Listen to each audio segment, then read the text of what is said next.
नमस्कार दोस्तों, आप सभी एमपी टेट ग्रेड 1 के क्वालिफाइड कैंडिडेट को आपके एग्ज़ाम में चयनित होने की अग्रिम शुभकामनाएं। जी हाँ दोस्तों, हम ये आपको विश करते हैं, ये शुभकामना देते हैं कि ईश्वर करे जल्द ही रिजल्ट आए और उसके बाद में आपका चयन हो जाए।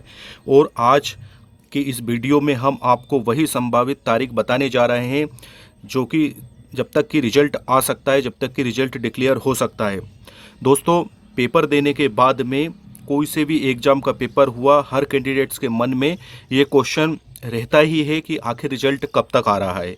लेकिन यदि हम ईएसवी की बात करें, पीईवी की बात करें, व्यापम की बात करें, तो इनके टर्म्स में क्या होता है, अक्सर देखा जाता है कि एग्ज़ाम कंडक्ट जब होता है उस डेट से 45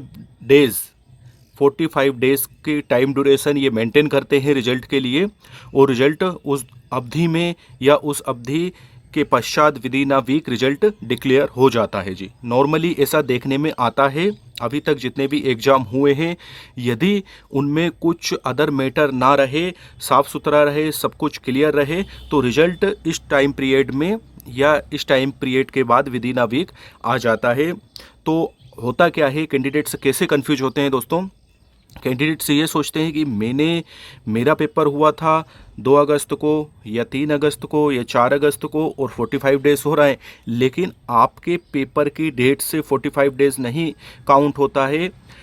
16 विषय हैं, 16 विषय में सबसे लास्ट में जिस सब्जेक्ट का एग्ज़ाम कंडक्ट हुआ था तब से 45 डेज़ कंडक्ट काउंट होते हैं। उसी डेट से 45 डेज़ गिने जाते हैं कि हाँ 45 डेज़ कंप्लीट हो गए। फिर उसके बाद में आप जो है रिजल्ट की उम्मीद कर सकते हैं कि अब रिजल्ट आ सकता है। अब यहाँ पर हम जो डिस्कस कर रहे हैं उसमें हम रिजल्ट के बारे में ही विशेष तौर से डिस्कस कर रहे हैं और इसमें आपको एकदम क्लियर हो जाएगा, पूरा साफ हो जाएगा कि हाँ कब तक जो है रिजल्ट आ सकता है, कब तक रिजल्ट आने की संभावना है।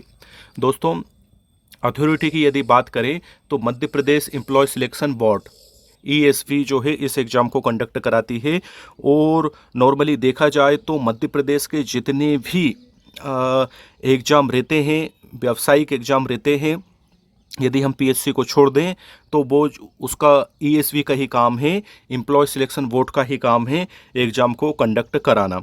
लेकिन आजकल देखने में क्या आ रहा है कि कुछ लोग बोल रहे हैं कि ईएसवी एक एजेंसी है और जो पहले एग्ज़ाम उसने कंडक्ट करवाया है, एग्जाम्पल के लिए जैसे मान लो पटवारी एग्ज़ाम कंडक्ट कराया है, तो पटवारी का रिजल्ट वो जब तक डिक्लेयर ना कर दें तब तक जो है कि एमपी टेट का रिजल्ट भी डिक्लेयर ना करेंगे। ऐसा कहना है जिन्होंने पटवारी एग्ज़ाम दिया है और वो क्वालिफाई हो गए हैं, उन कैंडिडेट्स का ये कहना है।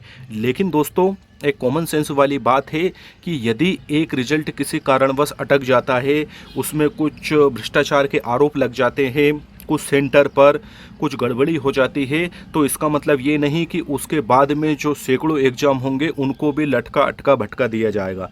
तो ये बात तो गले नहीं उतरती। यदि ऐसा होगा तो फिर रिजल्ट का अस्तित्व ही खतरे में आ जाएगा, सारी व्यवस्था ही चरमरा जाएगी और उसके बाद में गवर्नमेंट पर प्रश्न चिन्ह खड़े होने लगेंगे। वैसे ही चुनावी दौर चल रहा है।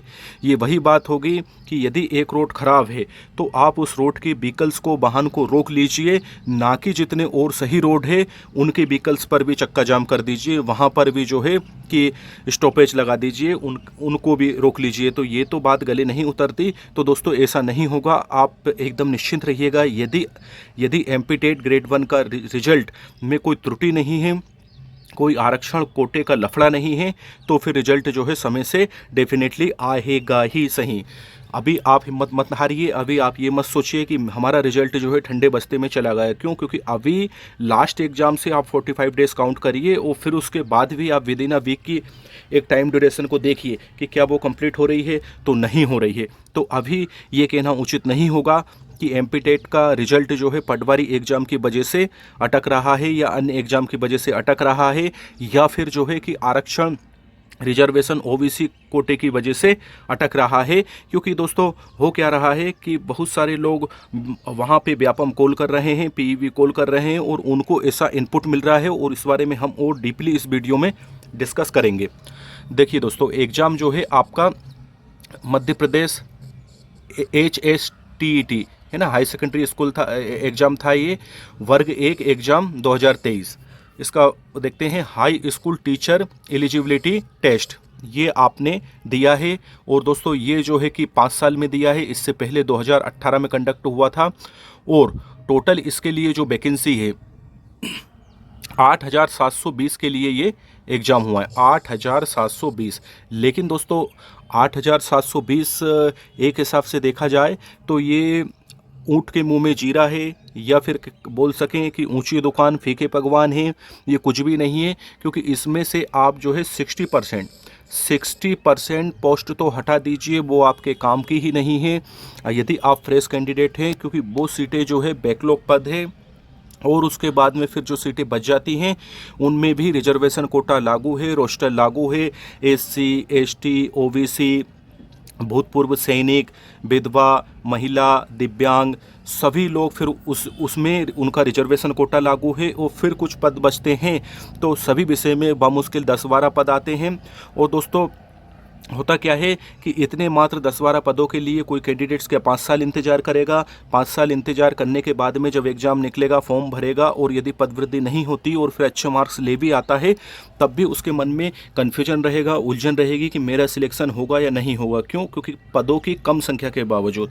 और यदि सम्मानजनक पदवृद्धि हो जाती है और किसी कैंडिडेट्स के कम नंबर भी आते हैं, तो भी फिर कोई दिक्कत नहीं है, क्योंकि पदों की संख्या पर्याप्त रहेगी तो डेफिनेटली उस व्यक्ति को अवसर मिल ही जाएगा और उसको भी जो है सम्मानजनक सीट मिली जाएगी। तो टोटल खेल पदवृद्धि का है, और पदवृद्धि की संभावना बिल्कुल पूरी बनी हुई है। उसका कारण ये है कि चुनावी साल है और मामा जी भी अपने वोटर्स को गंवाना नहीं चाहेंगे।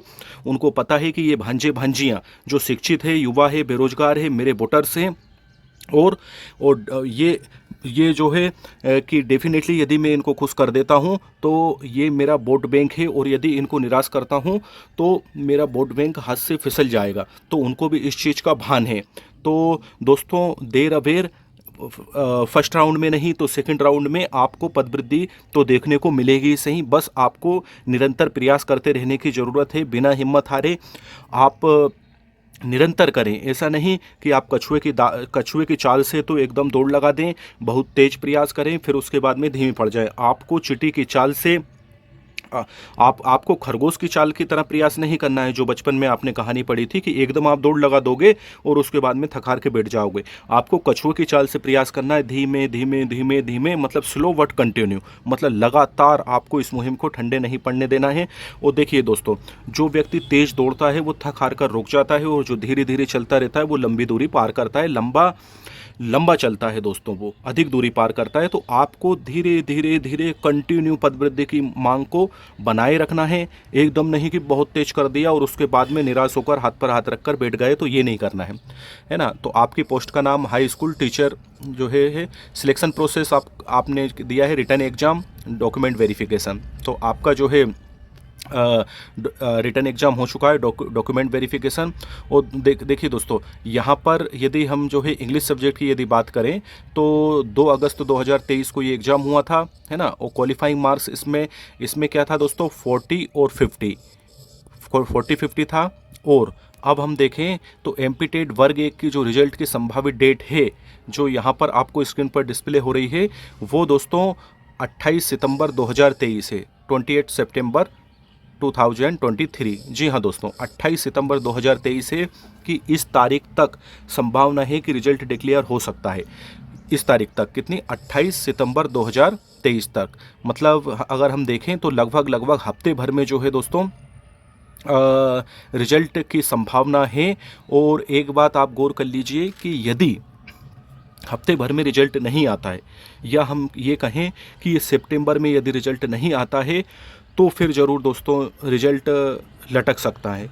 उसका रीज़न ये है कि बहुत सारे कैंडिडेट्स जिन्होंने वहाँ पर DPI कॉल करा है, तो DPI कॉल करा है तो वहाँ पर उनको जानकारी क्या मिली है, किसी कैंडिडेट्स को बताया गया है कि आपका आरक्षण का मैटर है, ओबीसी आरक्षण का मैटर इस वजह से जो है कि रिजल्ट अटका हुआ है। बाकी रिजल्ट तो एकदम तैयार है और हम जो है डिक्लेयर करने कभी का कर देते और रिजल्ट में कोई खामी कमी नहीं है, हम हमारा काम कर चुके हैं। लेकिन कुछ आरक्षण का मैटर फंसा हुआ है, ओबीसी आरक्षण का मैटर, वो रिजोल्व होगा, वो सोल्व होगा, उसके बाद ही हम जो है रिजल्ट को डिक्लेयर कर सकते हैं, उसके बाद ही हम रिजल्ट को जारी कर सकते हैं।